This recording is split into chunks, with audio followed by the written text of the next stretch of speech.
के बाद भी अगर उसे ये उम्मीद नहीं है कि मुझे बुढ़ापे का क्या सहारा है मेरा। और आजकल की औलादें हैं ही ऐसी, अधिकतर ऐसी हैं कि बुढ़ापे में माँ बाप को लात मार देती हैं। अभी हाथ पैर चल रहे हैं, जवानी है, कर रहे हैं, उसके बाद क्या करेंगे। तो इसलिए हम ये कहेंगे कि भैया माननीय मुख्यमंत्री जी से कि पुरानी पेंशन बहाल करी जाए। तो जो मेरी मौजूदगी है वो दामोदर पार्क में है। पुरानी पेंशन को लेकर लगातार धरना प्रदर्शन किया गया था और उनका साफ तौर से कहना था कि जनप्रतिनिधियों की जब पेंशन आती है तो सरकारी कर्मचारी की पेंशन क्यों नहीं आती है। ये तमाम लोग आप तस्वीरों में देख सकते हैं। और इन लोगों की एक प्रमुख मांग और है कि ऑनलाइन जो हाजिरी है उससे मुक्त करा जाए। ये तस्वीरों में आप दिखाइए किस तरह से यहाँ पे धरना प्रदर्शन चल रहा है। और ये एग्जाम्पल देखिए कितना बढ़िया करके एग्जाम्पल दे रहे हैं ये कि एयरपोर्ट की सफाई करें, सफाई कर्मचारी तमाम तरह का इन्होंने इस पे टांग रखा। और मैं बात करना चाहूंगा किस चीज का धरना प्रदर्शन करने आए हैं और इनकी प्रमुख मांगे क्या। क्या नाम है आपका? जी दयाराम। किस चीज का धरना प्रदर्शन है ये ऑनलाइन हाजिरी की मतलब जो है विरोध में है। और पुरानी पेंशन को भी लेके पुरानी पेंशन बहाल होना चाहिए। तो ऑनलाइन हाजिरी से क्या दिक्कत है? ऑनलाइन हाजिरी से अब कम पढ़े लिखे हैं लोग हैं तो वो कैसे वो निपट पाएगा। ये है वे कैसे करेंगे हैं। और जहाँ तहाँ ड्यूटी लगती है फिर भी मतलब जो है ऑनलाइन हाजिरी हम कैसे दे पाएंगे। ये है ये जितने सब लोग तमाम लोग हैं ये लोग पंचायती लोग हैं जितने भी हैं। हाँ, ग्राम पंचायत सफाई कर्मचारी। मैं इनसे क्या नाम है आपका? मेरा नाम अर्चना है, मैं ब्लैक भौजीपुरा से हूँ। क्या प्रमुख मांगे हैं आप? हमारी प्रमुख मांगे हैं ऑनलाइन हाजिरी हमारी मुक्त कराई जाए और हमें पेंशन दी जाए, पुरानी पेंशन। और हमारी क्या कहते हैं जो हमारे पढ़े लिखे भाई और बहन होंगे उन्हें क्या कहते हैं ऑफिस अटैच कराया जाए उनके योग्यता के अनुसार। मतलब ऑनलाइन हाजिरी से आपके लिए दिक्कत है, जो अनएजुकेट लोग हैं उन्होंने हाजिरी लगाने में दिक्कत हो रही है, यही आपकी मांगे हैं। और क्या प्रमुख मांगे हैं? और मुख्य मांग हमारी क्या कहते हैं पेंशन, पुरानी पेंशन हमारी बहाल कर जाए। अच्छा, पुरानी पेंशन अगर जैसे आप लोगों के लिए लागू नहीं करिए तो धरना प्रदर्शन कब तक रहेगा? जब तक हमारी मांगे पूरी ना होंगी तब तक। क्या नाम है? संतोष देवी। किस चीज का प्रदर्शन है? ये ऑनलाइन का है भैया। ऑनलाइन? हाँ, हम लोग कुछ लोग हम अनपढ़ भी हैं, कुछ लोग पढ़े लिखे भी हैं। और शहर से कम 20-20 किलोमीटर महिलाओं की ड्यूटी भी लगी हुई है। कोई समय पे पहुंच पाए, कोई नहीं पहुंच पाए। कहाँ बच्चे परेशान होंगे, पढ़ाई लिखाई में दिक्कत आएगी। जब पेंशन नहीं मिलेगा, पेमेंट नहीं मिलेगा, तनख्वाह ना मिलेगी, हाजिरी नहीं लगेगी तो कर्मचारी को दिक्कत होगी ना होगी। तो इस चीज़ से हम लोगों को मुक्ति किया जाए और हमारा जो पेंशन वाली है वो भी हम लोगों को दिलाई जाए। क्योंकि हम हर चीज़ में हमें इलेक्शन में हुआ कहीं भी XYZ कहीं भी कर्मचारियों को लगा दिया जाता है। और अब जो हमारी समस्या है उसको कोई सुनने वाला है ही नहीं। जब तक हमारी ये समस्याएं खत्म ना होंगी तब तक हम धरना प्रदर्शन ऐसे ही करते रहेंगे। अच्छा, मैं ये देख रहा हूँ इसमें ये लिखा हुआ है कि अधिकारियों के बच्चों की देखभाल करें सफाई कर्मचारी।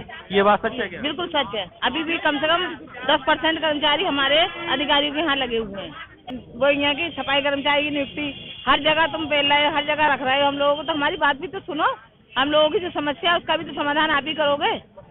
भले ही आप तनख्वाह दे रहे हो तो हम काम भी तो कर रहे हैं। 8-9 घंटे 10-12 घंटे पूरे होते हैं। सुबह जाते हैं, शाम को घर में आते हैं। महिलाएं भी हमारी महिलाएं तो वास्तव में बहुत दुखी हैं। भैया तो हैं ही परेशान। उनके पास साधन है कि वो अपनी गाड़ियों से या किसी चीज से चले जाएंगे। हम लोग पैदल वाले कहाँ से जाएंगे बताओ? कैसे समय से पहुँचेंगे? और समय से जाते हैं, ऐसा नहीं समय से नहीं जाते हैं। एक जबरदस्ती थोपा जाता है और एक फ्री माइंड से काम किया जाता है, उसमें बहुत अंतर होता भी है। ऑनलाइन की जो समस्या जो है जबरदस्ती थोपने वाली है और हम लोग जो फ्री माइंड ड्यूटी कर रहे हैं उसमें कोई दिक्कत हम लोगों को नहीं थी और ना होगी आगे। अगर इसको हटा दिया जाए, हम जैसे पहले ड्यूटी कर रहे थे वैसे अब करेंगे। आप कहाँ से आए? मैं बरेली से ही। अच्छा, इधर आप तस्वीरों में दिखाइए कि आयुष्मान कार्ड का सर्व करें सफाई कर्मचारी। हर चीज को सफाई कर्मचारी करेंगे। जो अधिकारी अगर उस चीज को जो इनसे काम करवाते हैं अगर ये उस चीज को मना करते हैं तो इन्हें तमाम तरह की धमकी दी जाती है। अगर आपने ऐसा काम नहीं करा तो आपका यहाँ पे ट्रांसफर कर दिया जाएगा। इधर सब तस्वीरों में दिखाइए अधिकारियों की गाड़ी चलाएं, सफाई कर्मचारी VIP ड्यूटी में सफाई कर्मचारी सफाई करें। तमाम तरह के ये एग्जाम्पल बहुत अच्छा इन्होंने करा है। पुरानी पेंशन बहाल करें सबसे पहले तो। दूसरी चीज, जहाँ भी ड्यूटी लगती है तो लेडीज़ों को फेंका जाता है वहाँ पे। और अगर लेडीज़ें किसी कारण लेट हो जाती हैं या गांव में जाने से लेट हो जाती हैं या सवारी के कारण लेट हो जाती हैं, तो उन्हें गांव के प्रधान लोग काफ़ी मतलब बातें सुनाते हैं कि आप लेट आती हैं, ये है वो है, हम ब्लॉक पे शिकायत कर देंगे।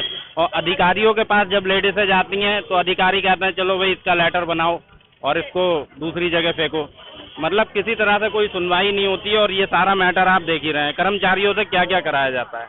मतलब अधिकारी आप पे एक टाइप का दबाव बनाते हैं कि इस तरह से आप काम करिए वरना आपका लेटर जारी कर दिया जाएगा। जी जी जी जी, इस तरह से परेशान करा जाता है।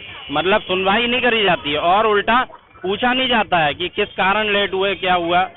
मतलब लेडीज एक कोई विकलांग भी लेडीज है उसमें, कोई भाई लेडीज़ों पे दोहरी जिम्मेदारी होती है, घर का भी देखना है, बाहर का भी देखना है, बच्चों का भी देखना है। तो और साथ में हमें भी उन्हें छोड़ने जाना पड़ता है, कभी कभी ऐसा होता है। अगर वो सवारी के कारण लेट होती हैं तो वही प्रधान जी सुनाते हैं, उसके बाद अधिकारियों से कहो तो लेटर बनाने की धमकी दी जाती है। मतलब किसी तरह से कोई भी सुनवाई नहीं है कर्मचारी की। और हर तरह का काम लिया जाता है, कई तरह के सर्वे कराए जाते हैं गाँव में। जो भी ड्यूटी होती है अधिकारियों की होती है, सचिवों की होती है, वो सब कर्मचारी से ही उसी के सर मर दिया जाता है सारा कुछ। ये नहीं कहा कि मैं सिर्फ सरकार का नौकर हूँ, आपका नौकर नहीं हूँ, आपने ये नहीं कहा? ये कहा, लेकिन सुनने को कौन तैयार है? कोई नहीं सुनता। गांव वाले भी आंखें निकाल के बात करते हैं, हमारे घर का कचरा ले जाओ। घर का हम पर्सनल किसी का काम करने के लिए थोड़ी ना, हम तो गांव के अंदर में काम करेंगे।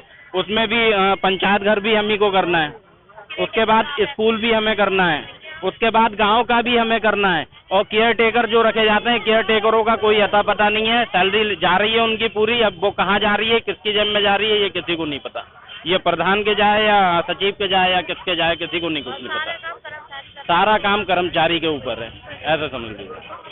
इसी चीज को लेके आज डीएम साहब क्या ज्ञापन देने आए? हाँ जी, ये और दूसरा ऑनलाइन हाजिरी का मामला जो है, अगर मान लीजिए कहीं टीम में ड्यूटी लग रही है, कोई कर्मचारी कहीं है, 15-20 किलोमीटर के दायरे में लेडीज़ों को फेंक दिया जाता है, जबकि लेडीज़ों को 5 किलोमीटर के दायरे में रखना चाहिए, लेकिन 15, 20, 25, 30 किलोमीटर तक फेंक दिया जाता है लेडीज़ों को।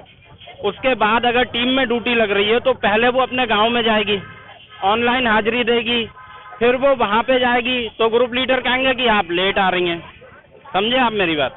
उसके बाद ड्यूटी करेंगी बातें सुनने के बाद वो, उसके बाद जब वो घर जाएंगी अपने, जब छुट्टी होगी वो फिर अपने गांव में जाएंगी, फिर ऑनलाइन हाजिरी करेंगी अपनी, फिर अपने घर जाएंगी। ऐसा कैसे हो जाएगा बताइए? ऑनलाइन हाजिरी जायज़ है क्या कर्मचारियों के लिए? बहुत गलत है, मेरा मानना तो ये बहुत गलत है, अन्याय है, ये सरासर अन्याय है। और सारे कर्मचारी जो है उनके लिए ऑनलाइन हाजिरी नहीं है। सिर्फ कर्मचारी, सफाई कर्मचारी ऑनलाइन हाजिरी करेगा, उसमें कुछ माता बहनें, भाई बहन हमारे अनपढ़ होंगे जो ऑनलाइन हाजिरी कैसे कर लेंगे? फिर इतनी दूर ड्यूटियाँ लगाई जाती है, फिर हम अपनी कंप्लेंट देते हैं। हमारी माता बहनों को टीमों में लगाया जाता है, टीमों में नहीं लगाना चाहिए क्योंकि उनका बहुत वर्क होता है। वो घर का भी देखती हैं, बच्चा भी देखती हैं, घर की फिर आया गया भी देखती हैं। इतनी जिम्मेदारियां होती हैं, ऊपर से टीम में ड्यूटी लगाई जाती है लेडीजों को, ठेली खिंचवाया जाता है। क्या अधिकारी ये नहीं देखते हैं कि हमारी माता बहनें ठेलियाँ खींच रही हैं? कोई ऑपरेशन हुआ है किसी का, बच्चे का, किसी का कुछ हुआ है, कोई बच्चा ऑपरेशन से हुआ है, मतलब वो माता बहनें और ठेलियाँ खींचेंगी। और सबसे बड़ी चीज ये है कि पूरी जिंदगी नौकरी करेंगी, नौकरी करने के बाद जब बुढ़ापे में हाथ पैर साथ छोड़ देंगे तो पेंशन नहीं होगी। पेंशन बुढ़ापे की लाठी होती है, जब वो नहीं होगी तो घर से बच्चे भी बाहर कर देंगे लात मार के। किस उम्मीद से करा जाए बताइए। और ये नेताओं को पेंशन किस लिए है? उनकी भी पेंशन रद्द कर दी जाए सबकी। उन्हें क्या अधिकार है पेंशन लेने का? वो क्या मेहनत कर रहे हैं? जो कर्मचारी मेहनत कर रहा है, गांव में गंदे काम कर रहा है, और उसके बाद भी अगर उसे ये उम्मीद नहीं है कि मुझे बुढ़ापे का क्या सहारा है मेरा। और आजकल की औलादें हैं ही ऐसी, अधिकतर ऐसी हैं कि बुढ़ापे में माँ बाप को लात मार देती हैं। अभी हाथ पैर चल रहे हैं, जवानी है, कर रहे हैं, उसके बाद क्या करेंगे? तो इसलिए हम ये कहेंगे कि भैया माननीय मुख्यमंत्री जी से कि पुरानी पेंशन बहाल करी जाए।